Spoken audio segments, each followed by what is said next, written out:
Forum Komunikasi Tanggung Jawab Sosial Perusahaan. Nah ini sebenarnya bukan mengelola dana perusahaan. Ini kadang-kadang salah nih. Di prinsip dari CSR atau Community Development atau PPM sendiri adalah mempersiapkan kemandirian masyarakat. Dari mulai nanam, pembibitan, pemetikan, sampai ke penyulingan, sampai ke pemasaran. Dari hulu ke hilir ada. Misalkan perusahaan masih berjalan dan masa sudah mandiri, kan mereka nggak ada ketergantungan. Perusahaan mau tutup sekarang pun saya sudah siap, kasarnya begitu. Terus kita ini kan Pak melibatkan dari masyarakat Pak, terutama PT ABK ini Pak. Nah kriteria masyarakat seperti apa sih yang bisa dilibatkan untuk pembangunan masyarakat ini Pak, atau Komdep ini?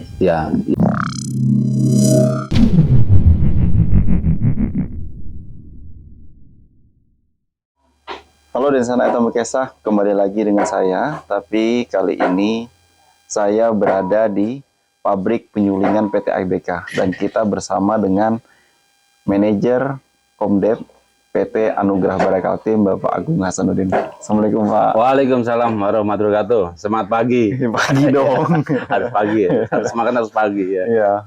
Dari sekian lama temu Pak Agung, alhamdulillah kita bisa bicara santai Pak ya. Biasanya kan bicara di forum-forum ya. Karena di tengah kebun ya. Di pabrik gitu ya. Terus kita bicara santai. Jadi kita mau diskusi tentang Komdep nih Pak Agung atau CSR lah. Corporate Social Responsibility tanggung jawab sosial perusahaan yang masyarakat banyak belum tahu Pak Agung. Gimana nih Pak Agung untuk PT ABK sendiri Pak Agung? Alhamdulillah ya, tentunya ini adalah sudah diatur sama yang kuasa bahwa kita bisa bertemu dan bukan di kantor, tapi ini di tengah kebun dan ada pabriknya gitu ya. Jadi ini perusahaannya adalah perusahaan pertambangan PT Anugerah Bara Kaltim, di mana pemegang IUP-nya adalah PT Multisarana Apindo dan Welarko Suberjaya. Nah jadi sesuai dengan ketentuan, karena kita bergerak di bidang pertambangan, kalau tadi disinggung tentang Komdep atau CSR gitu kan, jadi semua bidang pertambangan itu ada yang dinamakan dengan PPM, Program Pemberdayaan Masyarakat. Sesuai Undang-Undang Nomor 4 juga disebutkan di sana, di mana program PPM ini ya, karena kan sekarang udah di pusat begitu ya, perizinan semua, mengacunya kepada blueprint dari Provinsi Kaltim. Apa itu blueprint? Itu adalah cetak birunya apa sih yang dibutuhkan oleh masyarakat Kaltim untuk pembangunan dan permasalahan yang memang harus diintervensi oleh pihak perusahaan melalui program CSR-nya atau PPM-nya. Nah dari blueprint itu nanti turunannya adalah RIPPM, Rencana Induk Program Pemberdayaan Masyarakat. Jadi semua perusahaan pertambangan itu wajib hukumnya melaksanakan, merencanakan program PPM-nya begitu ya. Dan di itu tempat mereka, ya betul, di tempat mereka berada untuk lingkungannya. Dimana kalau RIPPM itu merencanakan dari awal sampai sebelum tutup tambang. Nah, tapi dia biasanya perencanaannya itu adalah tiap tahun direview kembali. Ini setelah 5 tahun RIPPM kita susun. Nah nanti direview setiap tahun begitu ya, antara plan dengan perencanaan dengan aktualnya seperti itu. Dan penggarannya jelas, ditetapkan anggarannya dianggarkan secara pantas dan layak begitu ya. Berarti seperti APBD juga Pak ya? Ya. APBD kan biasanya 5 tahun sekali itu kan ada namanya RPJM. Betul, RPJM. Ini juga sama. Jadi di dunia pertambangan untuk program PPM atau pemberdayaan masyarakatnya itu atau tanggung jawab sosial perusahaannya itu direncanakan per 5 tahun gitu, sampai tutup tambang. Karena kan perizinan kan 10 tahun, berarti kan 2 kali perpanjangan begitu. Nah, jadi di mana di sana adalah ada aspirasi-aspirasi yang memang diambil dari masyarakat atau istilahnya bottom up. Dari bottom up seperti apa, nanti ada juga yang top bottomnya gitu. Kadang-kadang kalau bottom up itu kan sifatnya kadang-kadang kalau pengusulan program itu lebih konsumtif. Nah, sementara prinsip dari CSR atau Community Development atau PPM sendiri adalah mempersiapkan kemandirian masyarakat. Kenapa harus dipersiapkan kemandirian? Karena kan perusahaan ada batas waktu. Sehingga dalam batas waktu itu dia mempersiapkan masyarakat itu harus terbangun, baik sosial dan terutama adalah ekonominya. Jangan sampai pada saat ada tambang maju, karena ada penghasilan dari tambang ikut serta, ada bekerja di tambang segala macam. Setelah tidak ada usaha itu, akhirnya mati suri, ekonomi ngedrop. Nah, supaya hal itu tidak terjadi, makanya salah satu peran daripada tanggung jawab sosial perusahaan melalui CSR-nya itu adalah mempersiapkan kemandirian masyarakat. Salah satunya adalah ya tentunya bidang ekonomi, pendidikan, begitu kan, infrastruktur, keagamaan, sosial budaya semua. Itu ada 8 bidang. Di dalam PPM itu ada 8 bidang, di mana bidang itu harus terisi. Itu harus tersebar masyarakat, nah, begitu. Jadi gambarannya seperti itu, sehingga ABK Anugerah Kaltim tentunya ngikutin regulasi tersebut. Nah, khusus di ABK sendiri memang, jadi sifatnya PPM itu tidak memberikan uang, tapi ke masyarakat tetap ada pagunya. Ini pagu masyarakat kan kita kalau ABK itu satu kecamatan ada 8 desa menjadi desa binaan, tapi itu ada ringnya ya, yang terdekat ring 1, ring 2 gitu kan. Nah, itu kita siapkan pagunya. Oke, pagunya sekian, silakan. Ini ada 8 bidang. Memang kalau tiap desa tidak perlu 8-nya harus diisi. Kalau dia butuhnya justru penguatan di pendidikannya nih masih lemah, ekonominya berarti ekonomi itu menjadi prioritas. Yang lainnya berarti pendukung saja, begitu kan. Tinggal kita gabung masing-masing desa sehingga secara keseluruhan kalau saya ada 8 desa binaan, 1 kecamatan, berarti 8 bidang itu bisa terisi. Seperti harapannya apa? Supaya terukur. Karena di sana di RIPPM dicanangkan bahwa targetnya apa?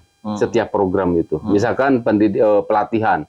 Dalam 1 tahun misalkan akan mengadakan pelatihan apa begitu kan, dalam setahun 3 kali.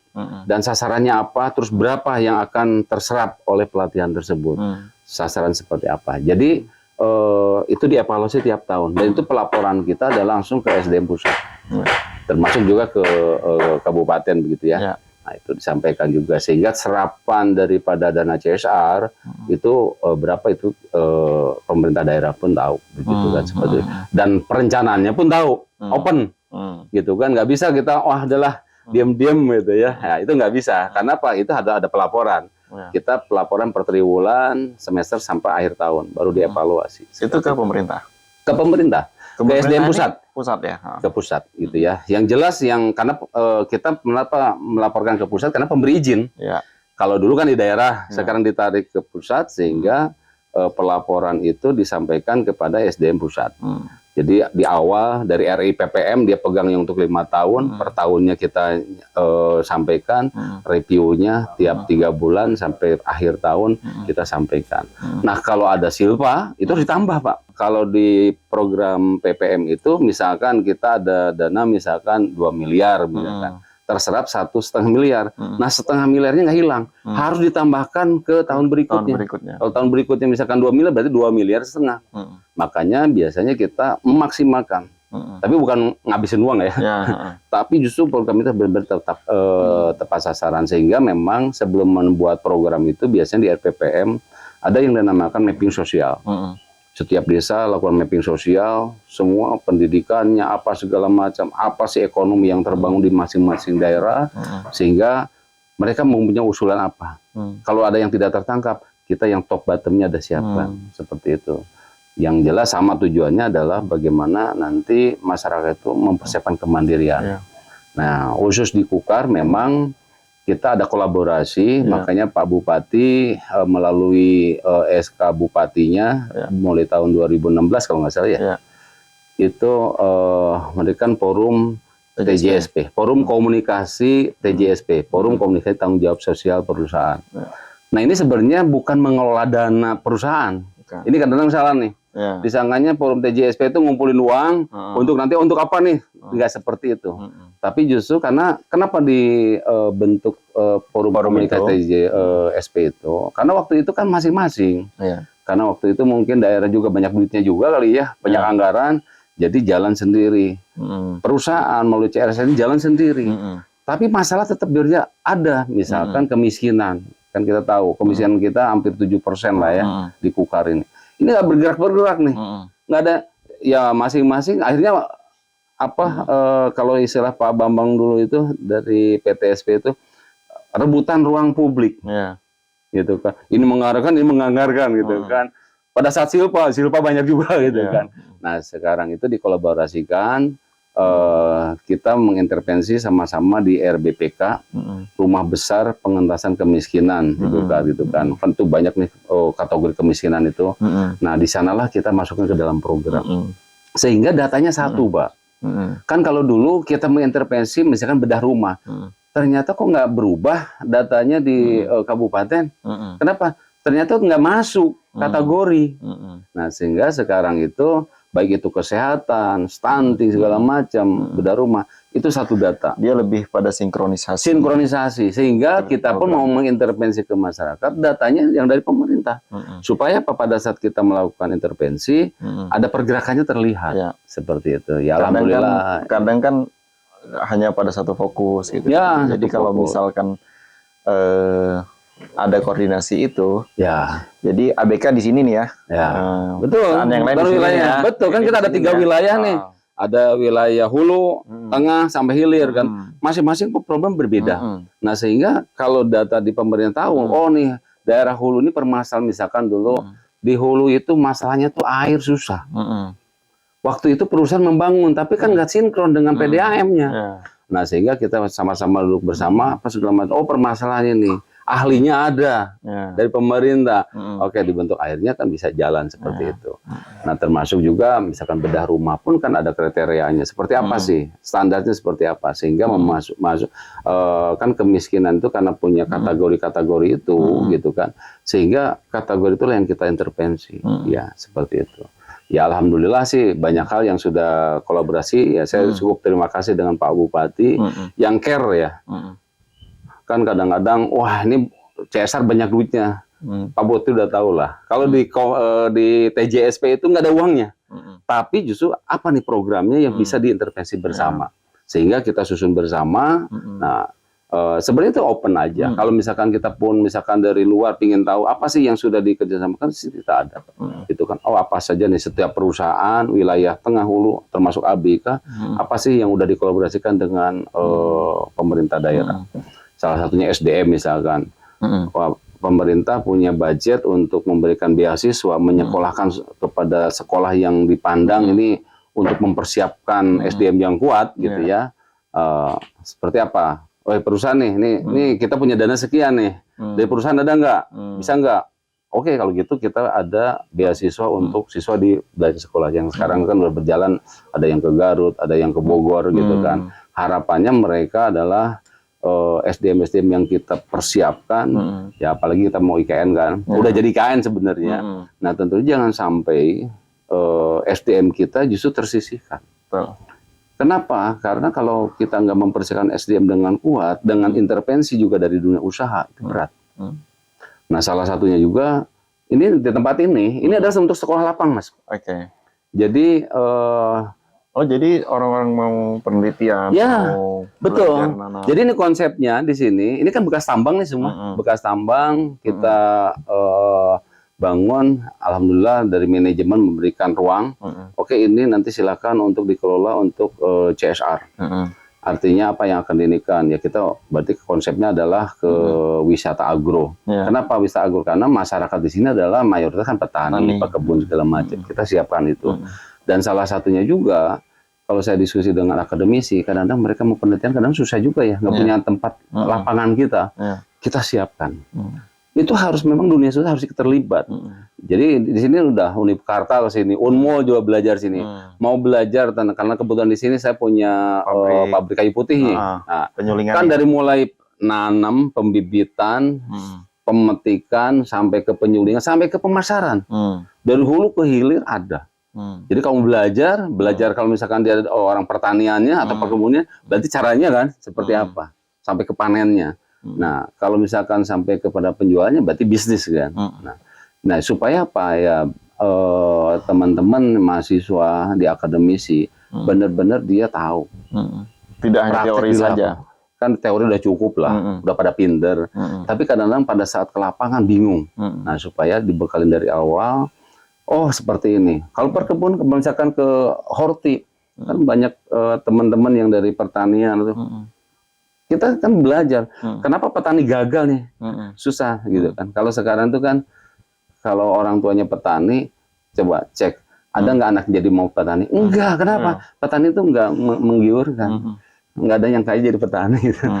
Padahal harapannya kan kita petani itu justru pakan kita harus kuat. Nah, sehingga kayak seperti gitu kita polanya apa lain. Oh, anak muda itu kan nggak seneng berkotor-kotoran. Kita kasih menu lain.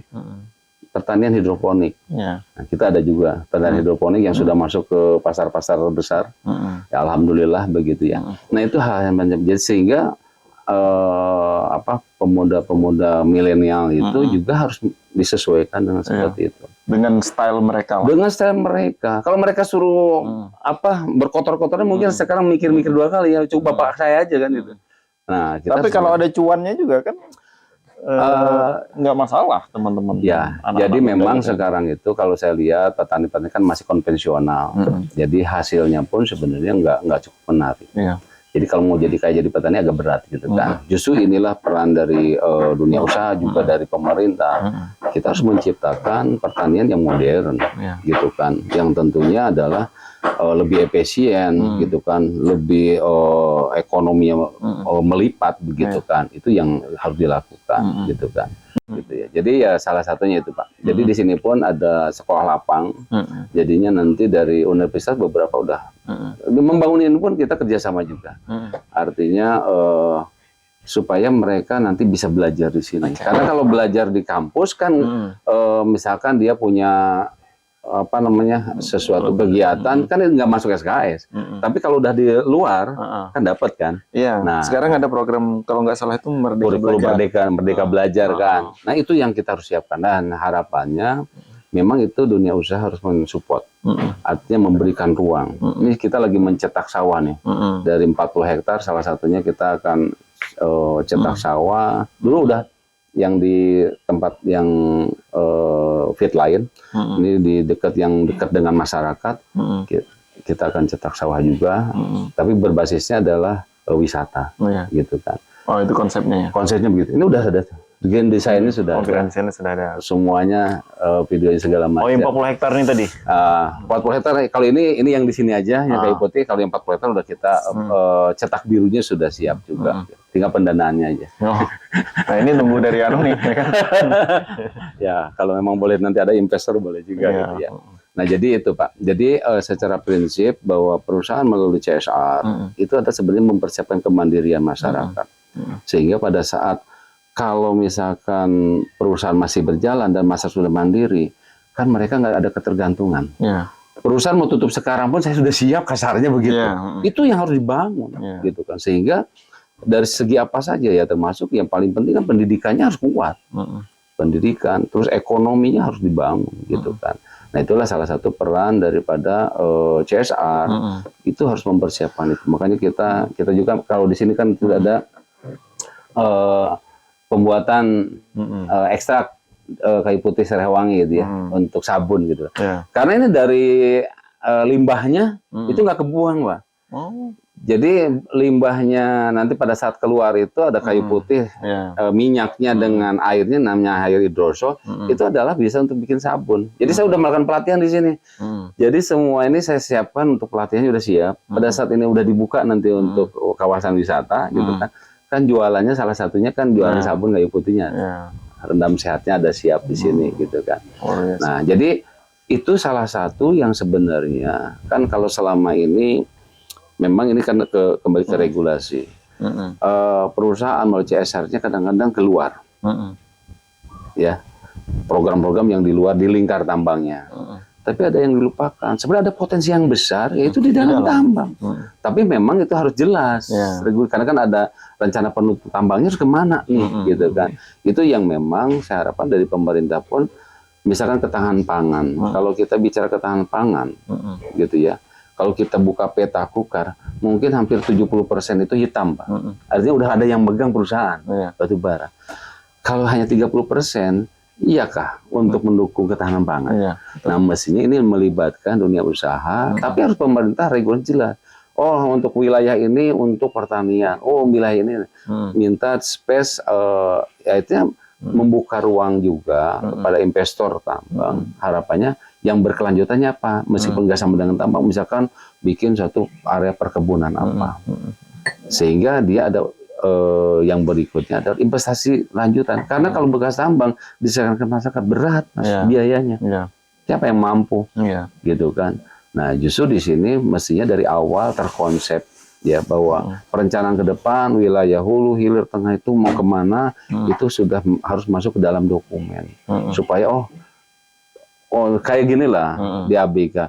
Ini baru inisiatif MHU ada juga, tapi kan itu inisiatif masing-masing. Belum ada sesuatu yang ditegariskan. Oke, ini karena RT/RW-nya untuk kedepannya kayak begini disiapkan. Kan dengan modalnya ada pemodal dari batubara ya saya bermodal lagi di sana. Gitu. Yang penting kan putarannya bagus. Iya, jangan sampai nanti investor yang terus pergi yang meninggalkan ini aja gitu kan. Gitu. Nah, jadi secara cukup kecilnya tadi bahwa kita dari TJSP atau CSR itu adalah bagaimana kita membesarkan kemandirian masyarakat dalam kalau batu bara kan dalam 8 bidang sudah cukup lah, udah sinkron lah dengan di pemerintah. Tinggal mana saling menguatkan itu, gitu kan. Yang penting di data yang harus memang akurat, valid begitu kan, sehingga nggak salah lagi begitu kan. Terus kita ini kan Pak melibatkan dari masyarakat Pak, terutama PT ABK ini Pak. Nah, kriteria masyarakat seperti apa sih yang bisa dilibatkan untuk pembangunan masyarakat ini Pak atau Komdep ini? Ya sebenarnya secara prinsip sih semuanya harusnya bisa. Cuman kan ada juga yang nggak mau gitu kan. Jadi sebenarnya ya kayak beginilah ini teman dari masyarakatnya para pekerja sini semua dari ini ada beberapa desa nih. Ya meskipun di Purwajaya dia dari mana? Loduri gitu kan. Ada juga dari Lojanan, dari Purwajaya ada. Kok nggak semua pernah kita pakai semua dari ternyata kan ya kadang-kadang kan nggak siap juga. Dia kita campur juga, kasih kesempatan dengan yang lain. Nah jadi sebenarnya kriteria apa namanya, memang kalau kita kembali ke masalah usaha, membangun UMKM, kadang-kadang kalau memang dari nol, dari kelompok itu rata-rata gagal. Biasalah dalam dunia usaha Pak kalau nggak pernah gagal. Kenapa? Jadi kita harus ada pionirnya Pak. Harus ada pionirnya. Kalau misalkan kayak inilah kelompok tani di sini, kan pionirnya ada memang meskipun gagal dia tetap karena memang hidupnya di tani. Jiwanya di situ. Yang lainnya karena membangun jiwa itu susah Pak. Jadi misalkan pelatihan nih, pelatihan bisa membuat apa yang dia nggak punya dasar basic apa-apa, bisa latihannya jalan. Tapi untuk mengembangkannya nggak bisa. Jadi memang harus ada pionirnya. Oh dia tinggal oh dia memang kurangnya itu modal, peralatan segala macam itu intervensinya. Bawa yang lainnya. Misalkan gini, ini kan yang banyak yang miskin nih, ada yang miskin. Ya udah yang miskin kumpulin, suruh usaha, nggak jadi Pak. Harus dibantu juga sama orang yang memang sukses juga. Iya, lombeng supaya belajar juga. Karena kalau nggak ada yang pionirnya, rata-rata ya hampir 90% gagal. Gitu. Jadi memang diperlukan SDM yang memang pernah tertempa di dunia itu. Harus tertempa di situ. Kalau orang yang nggak pernah bertani suruh ke sini coba. Kan kalau teorinya gampang nih. Coba suruh nggak jadi. Nah, jadi di sini memang harus ada. Oh kita harus juga ada pionirnya yang memang dia basicnya di situ supaya memberikan tetap semangat. Kalaupun jatuh dia tahu. Oh kalau gini seperti apa gitu ya. Jadi ya seperti itu memang. Kalau bicara program sih sebenarnya kan gampang karena kan kita bicara hulu ke hilirnya. Banyak UMKM itu kita semua perusahaan saya yakin lah punya pembinaan UMKM segala macam. Tapi kadang-kadang hilirisasinya berat. Gitu kan. Itu tidak hanya di perusahaan sih. Maksudnya bukan hanya binaan perusahaan sih, di semua elemen sih. Semua elemen begitu. Makanya kita kemarin kita pun di dalam program kan kalau di RPPM itu kan dilihat kewilayahan. Misalkan Lojanan, ternyata ABK itu bukan hanya MSA atau ABK MSA itu bukan hanya satu, ternyata bergandengan dengan perusahaan lain. Itulah yang harus di dalam RPPM itu harus ada yang dikolaborasikan. Kegiatan apa? Salah satunya misalkan, ini banyak nih UMKM yang kita udah bentuk. Berarti kan mau jualannya di mana nih? Kan ada istilah gini, kalau ke masyarakat yang ngasih uangnya, kasih pancingan. Betul ya? Nah, cukup nggak? Nggak cukup ternyata. Terus mancingnya mau di mana? Iya. Nah, kita harus siapkan pemancingannya. Salah satunya adalah misalkan, oh nih bekas lahan tambang, bikin area wisata. Kalau udah wisata, berarti yang dibina yang kemarin, dah jualan di sini, mancingnya di sini. Udah pasti laku gitu kan begitu. Problemnya kan di hilir, ya, bayarnya, pembelinya. Bayar pembelinya begitu kan. Makanya kita pun ini lagi. Artinya menciptakan semua ekosistem. Ekosistem harus terbangun, nggak bisa hanya ngelatih saja. Tapi setelah ngelatih mau di mana, itu pun harus dipikirkan. Jadi harus komprehensif begitu ya. Dari mulai dia tidak bisa, supaya bisa sampai ujungnya menghasilkan. Kalau mau untuk ekonomi, berarti output di ekonominya seperti apa. Kita pun harus ikut terlibat. Kita nggak bisa melepas. Karena banyak juga kan teman-teman ada yang membina udah, yang penting kan sudah gugur kewajiban. Saya udah membina, si catatan saya udah membina sekian. Terus udah dibina, ya, jadi nggak? Yang dibina ini gimana nih? Ya kan? Itu yang kurang. Jadi memang kita harus komprehensif dan kita dari hulu ke hilir harus didampingi. Sampai ke pemasarannya, menyiapkan pasarnya di mana segala macam. Atau kalau bentuk juga tempat pasarnya. Ya seperti banyak teman-teman yang sudah di pasca tambangnya kayak MHU, terus ada beberapa tempat lah yang sudah membuat suatu kawasan wisata. Ya. Supaya apa sebenarnya itu adalah satu tempat di mana UMKM yang binaan-binaan itu bisa masuk di sana gitu kan. Saya kira itu kalau seperti itu saya yakin ya ekonomi yang mereka tadinya miskin karena tidak punya penghasilan itu dengan kita bekalin keterampilan dia pun bisa ditempatkan ada untuk jualan selain dari medsosnya gitu ya. Secara online-nya silakan lah itu. Karena kalau sekarang kalau nggak online juga nggak akan tertinggal juga. Gambarannya seperti gitu. Jadi alhamdulillah ABK sendiri, kalau ABK kebetulan kan kita punya kontraktor, kita satu pintu, jadi kita merencanakan sama-sama. Biasanya ke masyarakat tiap tahun kayak kemarin udah menyebarkan silakan apa saja yang program dinikan. Tapi kita pun udah menyiapkan program-program unggulan yang berkelanjutan. Kenapa masih ada yang berkelanjutan? Karena kan kita harus punya target. Dalam sekian tahun dengan berkelanjutan. Tidak cukup 1 tahun. Mungkin dia 3 tahun baru selesai program itu. Seperti ini kan nggak bisa setahun. Nggak bisa.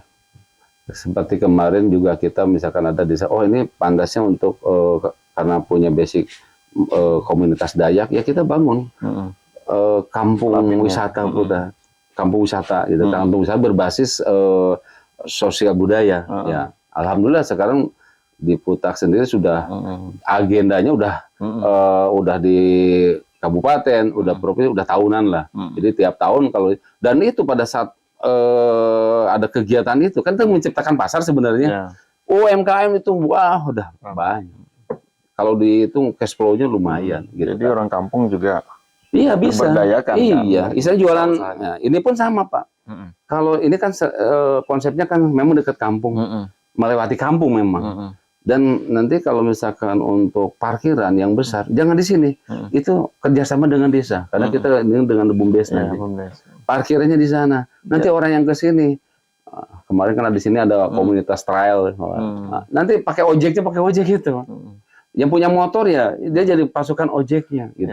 Sepanjang jalan kita bentuk masyarakat nantinya itu untuk sadar wisata atau pokdarwis. Supaya apa? Ya kalau jadi kawasan wisata, lingkungan yang dilewatin itu harus menyiapkan. Istilah kalau orang lewat itu kan pasti haus, jualan es teh aja bisa laku, kan begitu ya. Kalau di sini ada tempat istilahnya untuk kolamnya kan begitu. Ya harapannya seperti dia. Kita sih saya punya harapan besar dan punya semangat saya. Pada saat kita memang serius, yang penting seriusnya, serius. Itu insya Allah akan terbangun ekonomi baru pasca misalkan bahkan bukan pas tambang sebelum tambang jalan aja ini sudah mulai gitu kan memang harus begitu karena kalau misalkan kita bicara program untuk penguatan ekosistem segala macam setelah tambang selesai terus yang biayain siapa ada justru dari awal pada saat tambang masih jalan itu yang harus kenapa supaya kosnya juga terbantu itu memang jadi kegelisahan masyarakat Pak kegelisahan masyarakat itu bahkan orang yang kerja di tambang nih, dia juga gelisah. Aku habis tambang ngapain nih, gitu. Makanya memang idealnya sih, ya waktu tambang ada ini, sudah memulai. Karena problem di masyarakat kita ini kan Pak ada kesenjangan ya, kesenjangan ekonomi, bahwa hanya orang perusahaan saja yang mempunyai uang, tapi orang-orang yang lain itu nggak ada. Iya. Nah, bagaimana itu diciptakan yaitu melalui PPM itu tadi. Betul. Itu yang diharapkan kita. Nah, kalau kita melihat Pak Agung nih, melihat dari perusahaan-perusahaan yang tergabung di TJSP, itu, Pak. Nah, itu gimana? Sebenarnya secara prinsip sama, Pak. Sama. Jadi mereka pun sama. Cuman kadang-kadang kan yang diajaknya yang susah, Pak. Jadi misalkan dia program ternak, kita bagi-bagi ternak. Ternyata jual ternak. Kayak bantuan. Jadi kan rica ya. Iya gitu kan. Ya kalau hal yang gitu kita udah mengalami lah gitu kan. Peternak bahkan siap panen udah diatur tiap bulan nanti itu akan panen gitu kan. Berarti kan harus ada space gitu kan. Oh 3 bulan nih panen, berarti kan tiap bulan ini harus panen seperti apa kita atur. Pada saat panen ternyata hilang, kemana nih?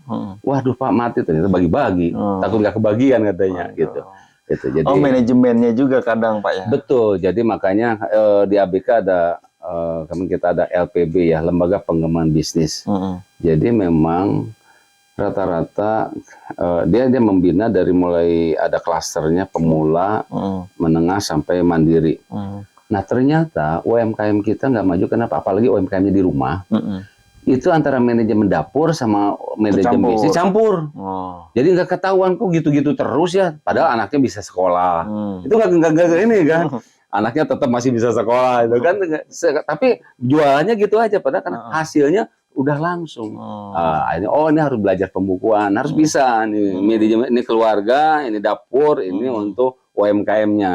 Kita harus latih seperti itu sampai ke kemasan, sampai ke masa pemasaran gitu ya, seperti itu.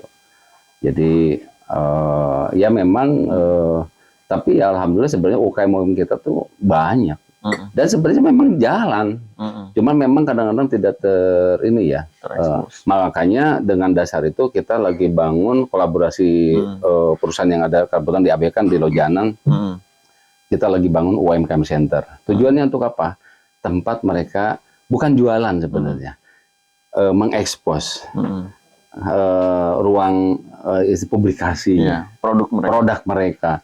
Kalau dulu ininya mah ya di rumah, sehingga biasanya di dalam UMKM itu kan sekarang itu kan ada medsos kan, harus cantum kan, IG-nya mana, FB-nya mana, sehingga kalau orang itu misalkan habis dari wisata terus beli oleh-oleh, enak ya oleh-oleh yang dulu tuh. Tinggal lihat aja, oh di sini nih, tinggal buka itu kan bisa order online. Di mana Pak UKM Center? Di kantor kecamatan ya. Kita memang diberikan space, kita bangun ya nggak besar sih ininya dananya kemarin sekitar 3,5 miliar. Besar itu Pak? Nah, besar ya.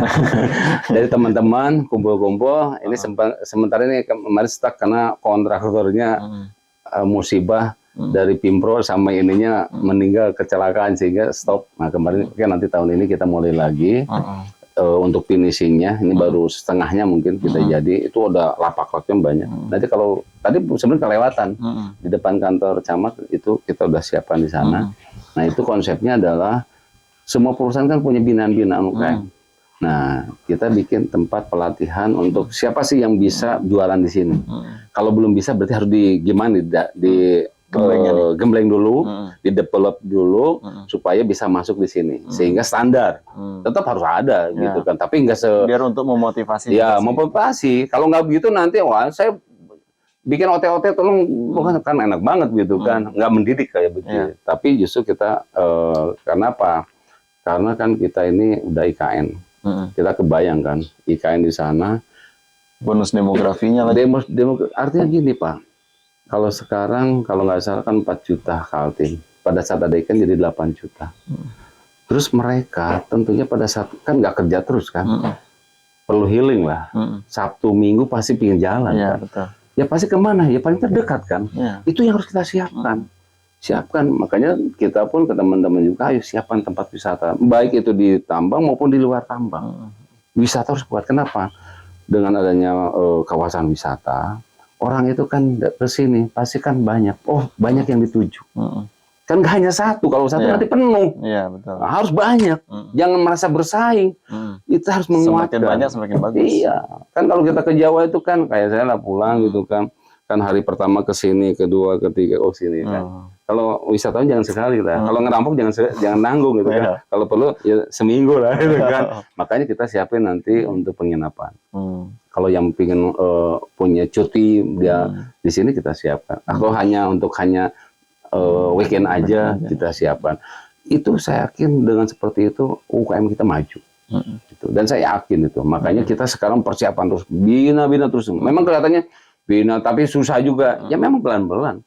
Kenapa? Ada yang besar, yaitu dengan adanya IKN. Kita memang kekuatan di pariwisata harus kuat. Kenapa? Supaya UMKM kita jalan. Karena kalau udah wisatawan jadi, ya apa sih yang nggak laku di tempat wisata ya? Orang ini kan banyak keinginannya kan. Mau ini segala macam gitu kan. Gitu. Minum aja macam-macam gitu kan. Tinggal segmennya apa. Makanya kita pun siapkan di sini udah ada tempat kafe-nya. Di samping Kayu Putih ada kafe-nya, nanti pemancingannya. Nah, dia kalau ngape kan memancing, bapaknya mancing, ibu-ibunya suruh cari itu tuh mau panen tomat kah, cabe kah, silakan tergantung panennya kan.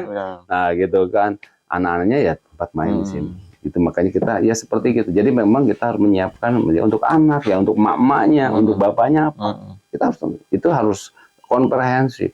Supaya semua dapat begitu kan. Ya masyarakat pun di sini ya kalau penganggurannya punya motor ya udah jadi pasukan ojeknya. Kan tinggal kasih saya yakin atau jaga parkirnya ya lumayan. Parkiran silakan dikelola dengan ya kerjasama kita dengan BUMDes. Kenapa BUMDes harus kuat? Karena sebenarnya BUMDes itu kan kalau di luar itu bisa menghasilkan cukup luar biasa kan. Kalau ADD itu bonus. Karena kalau misalkan ADD-nya 3 miliar ternyata dari BUMDesnya bisa menghasilkan 5 miliar kan, yang 3 miliar berbonus kan. Harusnya seperti itu, mandiri. Iya, ada tambahan aja ini. Tapi yang aslinya itu yang masih kurang di kita. Sehingga memang saya harapan juga dengan teman-teman di perusahaan, kita harus perkuat juga dengan BUMDes. Karena kalau bisa dihitung jari lah BUMDes yang maju di Kukar itu. Nah justru itu harus kita. Ya ada yang Sungai Payang lumayan kan, asetnya udah miliaran juga. Ya itu harus belajar seperti apa. Memang itu harus kerjasama juga dengan dunia usaha juga, gitu kan. Ada sentuhan-sentuhan ke situ. Sentuhan ke situ, Pak. Jadi pembangunan itu, penguat pembangunan itu, kan ada masyarakat, ada pemerintah, gitu kan. Oke, pemerintah udah jelas, gitu kan. Nah, ada masyarakat, ya juga harus ada dunia usaha. Tapi harus jangan lupa juga akademisi perlu Pak. Pentahelik itu penting. Kenapa? Kadang-kadang salah sasaran. Kan kalau di akademisi kan bisa menilai kan, dengan evaluasi, menganalisa. Oh ini tepatnya ini, gitu kan. Nah itu penting. Jadi pemerintah, dunia usaha, masyarakat juga dengan akademisi ini harus sama. Makanya kita kenapa harus menyiapkan juga dengan kolaborasi dengan akademisi. Ya kita mengharapkan SDM kita kuat, gitu kan. Coba sekarang kan. Kalau orang-orang yang agak cukup lumayan gitu kan, nyekolah kan bukan di sini kan, udah ke Jawa kemana gitu kan, di sini kurang menarik gitu kan. Dan memang SDM-nya kadang-kadang, tapi sebenarnya ada juga yang ini, tapi kan dengan seperti ikan gini, ya kita di sini kita harus jadi tuan rumah, kita harus kuat juga. Makanya kami dengan Unikarta, dengan Unmul, pokoknya universitas yang ada, ayo kita ini yang desain itu Untak Pak, ada mahasiswa Untak. Yuk, urus jurusan apa? Arsitek Pak. Bisa mau desain? Oh saya bisa Pak. Ya sudah silakan coba. Saya ingin lihat hasil kerjamu. Nanti kalau jadi nanti patokin aja. Tak gitu kan. Jadi mapping dia? Nggak mapping dia. Keliling mapping Pak. Kemarin dari Undip. Ini baru selesai. Universitas Diponegoro. Dia mapping juga Pak. Wah saya juga gini ini KN nih. Saya nanti saya mau inikan juga. Desain bagus juga. Ada nih hasilnya. Wah luar biasa juga. Artinya mereka yang tadinya misalkan tata kota, kan bisa juga tata kota bekas tambang. Tapi memang secara regulasi, tapi paling tidak kita punya konsep. Tawaran konsep, kalau udah ada konsep kan pasti orang mikir juga, wah ini cuannya ada nih. Investor harusnya kan begitu kan, seperti itu. Ya orang nggak mau invest kalau memang nggak ada cuan. Jadi seperti itu. Jadi memang salah satu penguatan di akademisi pun ya dunia usaha berperan dalam artian ya dia pun harus menyiapkan sekolah-sekolah lapang. baik itu secara kejuruannya sampai ke bisnisnya, itu harus dipersiapkan oleh kita. Kita harus berkolaborasi. Kita membuka ruang. Ini pun saya untuk bahan bakar gitu kan. Saya kerjasama dengan Politani, Pak. Oh, bahan bakarnya. Jadi ada limbah batu bara. Ya limbah tuh gini, kan kadang-kadang di conveyor ada yang kebuang-buang, berdebu. Kalau dikumpulin jadi banyak, Pak. Nah ternyata itu bisa dibikin jadi briket batu bara. Jadi kemarin udah tinggal uji cobanya. Akhirnya kita kerjasama dengan akademisi, dengan Politani. Bisa Pak, saya ada alatnya segala macam.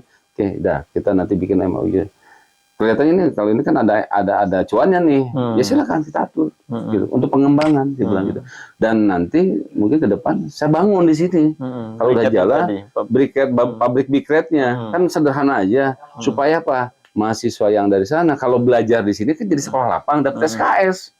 Tapi kalau dia belajarnya di tempatnya kan nggak dapat, dapat ilmunya aja, tapi SKS-nya nggak dapat kan. Nah kalau nggak apa-apa, kita nanti bangun kalau memang itu pabrik briquette-nya. Kenapa? Karena saya butuh. Karena kita pun lagi mengembangkan, mudah-mudahan bisa briquette kan saya dengar sampai diekspor. Ya begitu Pak. Tinggal carikan pasarnya aja. Sementara ya sepanjang ada batu bara ngocor gitu kan pasti ada limbah itu bisa di paling kan 10 tahun 20 tahun masih ada, kan lumayan kan, gitu. Ya untuk pengembangan di masyarakat juga.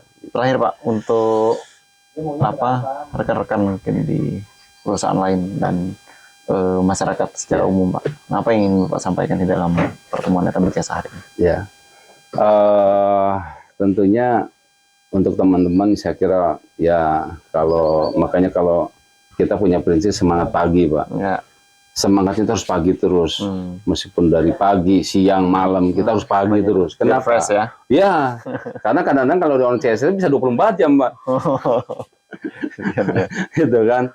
Nah, tentunya banyak teman-teman yang sudah melakukan banyak hal dari pembinaan UKM, pendidikan, sosial, budaya segala macam, ya sesuai dengan apa yang digariskan oleh aturan.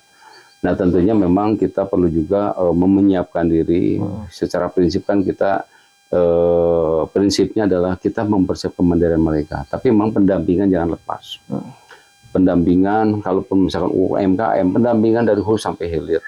Dan kita pun kayak tadi saya sampaikan, ya kita pun harus memberikan bagaimana sih menyiapkan juga tempat untuk mereka bisa berkarya, begitu kan. Sehingga apa yang kita lakukan gitu kan, hulu ke hilirnya jelas gitu. Kadang-kadang bukan hanya kalau program gampang aja, tapi dari program itu hulu ke hilirnya harus clear gitu kan. Dan masyarakat ya memang masyarakat itu ada kalau saya itu ada 3 Pak. Kalau satu program itu satu nolak, oh ini bagus nih, nolak. Yang kedua ya silakan aja dulu yang lain. Kalau udah berhasil nanti saya ikut lah. Terlambat kan dia kan. Ada juga yang memulai. Nah justru kita harus cermat melihat di masyarakat karena dari teman-teman banyaklah yang kita mengalami kegagalan membina, kadang-kadang itu bikin frustasi ya. Foto ternyata ya kayak saya dulu pertukangan dari 30 orang tinggal 1 Pak. Jadi tapi itu oke. Karena memang usaha. Yang penting kita nih usaha. Masalah hasil itu apa?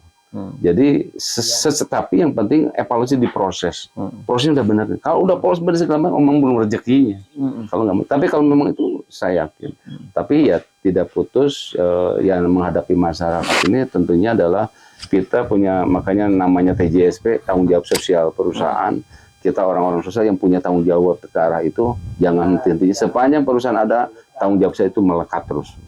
Tidak ada istilahnya izinnya 10 tahun, udah 5, karena susah dibina, udah 5 tahun, udah berhenti aja, nggak usah, nggak seperti itu. Tetap jalan, itu ada nilai, ya tetap ada nilai, baik itu ke masyarakat maupun kepada kita. Kita pun membangun ya seputaran sini. Ingatlah saya dulu, pertama itu yang di Laujanan itu kan hanya ABK saja, wah semua ke ABK. Nah, tapi justru dengan banyaknya perusahaan-perusahaan ini meringankan. Harapannya adalah ya kita bisa kolaborasi. Kolaborasi itu penting. Kenapa? Kalau hanya ditangani oleh sendirian itu berat. Tapi kalau sama-sama membangun pun kalau misalkan bisa sama-sama bisa lebih yang monumental, yang besar gitu kan. Harapannya banyak bermanfaatnya untuk masyarakat. Dan masyarakat ya memang dengan kondisi seperti itu saya kira teman-teman sudah punya mappingnya semua. Masyarakat A, B, C, D udah tahu nih. Kartunya sudah ada. Tinggal bagaimana yang tepat. Kadang-kadang kan kita memberikan program tapi pada orang yang tidak tepat. Memang kita harus selektif. Semua punya kesempatan tapi harus selektif. Artinya program ini cocoknya untuk masyarakat yang mana. Itu yang perlu kita selektif.